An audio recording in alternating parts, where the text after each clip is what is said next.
Imagine someone offers you a golden hen, a real egg-laying golden hen. Now here's the question. How much would you pay for it?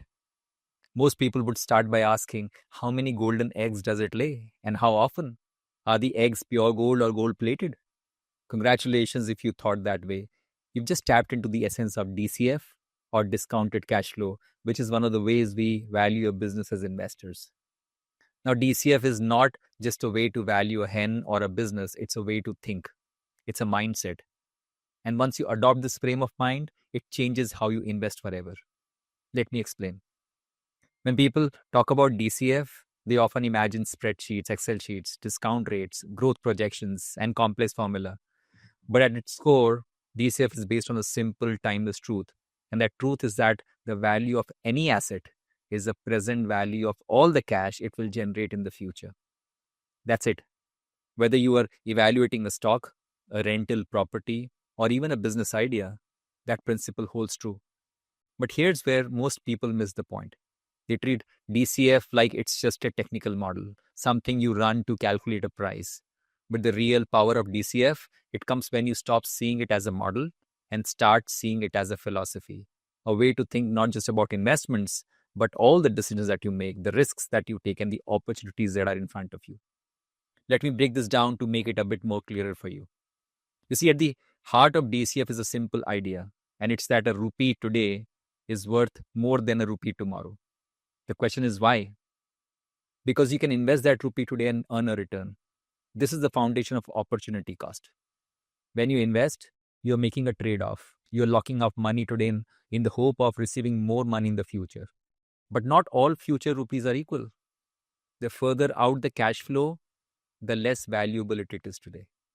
And that's why we discount future cash flows to reflect the risk, the uncertainty, and the time value of money. Now, this isn't just a finance concept, it's how we intuitively make decisions in life. Just think about it. If I were to offer you 100 rupees today or 100 rupees 5 years from now, which would you choose? Obviously today. But if I were to offer you 100 rupees today or say 150 or 200 rupees 5 years down the line, now you would have to think. You start weighing the trade-offs. That's DCF thinking in action. But here's where the real magic happens. When you adopt a DCF frame of mind, you stop thinking of what's happening now, which may include the noise, the market headlines, or the stock price fluctuations, and instead you focus on the future cash flows, which is the long-term value that an investment will generate. You start thinking like a business owner, not a trader. Most investors get obsessed with price, and they ask, is the stock up or down today? But the DCF mindset shifts your focus from price to value.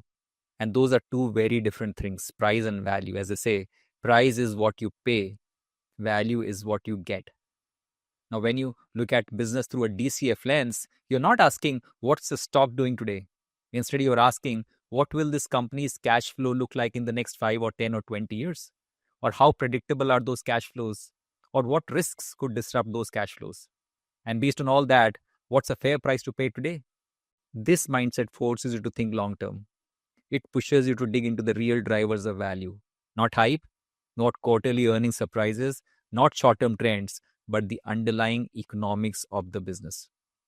Now, common misconception about DCF is that people think it's all about numbers. But the most important parts of DCF, as I understand, are not quantitative, they are qualitative.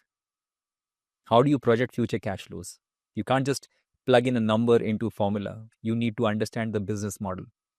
You need to ask, does a business have a moat, a competitive advantage that protects its future profits? You need to ask, how strong is its brand, its customer loyalty, its supply chain? What's the quality of the management team?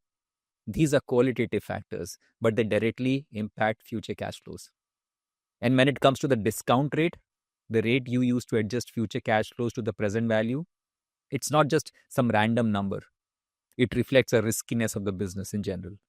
So a stable, predictable company, say a Hindustan Unilever, might have a low discount rate because its cash flows are generally reliable. And a high growth tech startup with uncertain profits, say a Zomato or Nykaa, will have a high discount rate because there's more risk. Not to mention that these businesses don't generate much of positive cash flows anyways. But the key to understand is that DCF is not about precision. You will never predict the future perfectly. Your projections will be wrong, and that's okay. Because investing is not about being perfectly right, it's about being directionally correct and having a margin of safety. This is the concept popularized by Ben Graham and Warren Buffett. Since your assumptions will never be perfect, you build in a buffer, which is also known as margin of safety. You buy businesses when they are trading below your estimate of intrinsic value. That way, even if your projections are a bit off, you're still protected. It's like buying a house worth 1 crore rupees for 70 lakh rupees. Even if you're wrong and it's only worth 90 lakh rupees, you still got a deal. The DCA mindset also changes how you react to market volatility. Most people, most investors out there, they panic when stock prices fall. They think volatility equals risk. But from a DCF perspective, volatility is not risk, it's an opportunity. Risk is the chance of permanent loss of capital. Volatility is just a price fluctuation. And when price drop, but the intrinsic value of the business has not changed, that's not a reason to panic. That's a buying opportunity. This is why Buffett says, be fearful when others are greedy and greedy when others are fearful.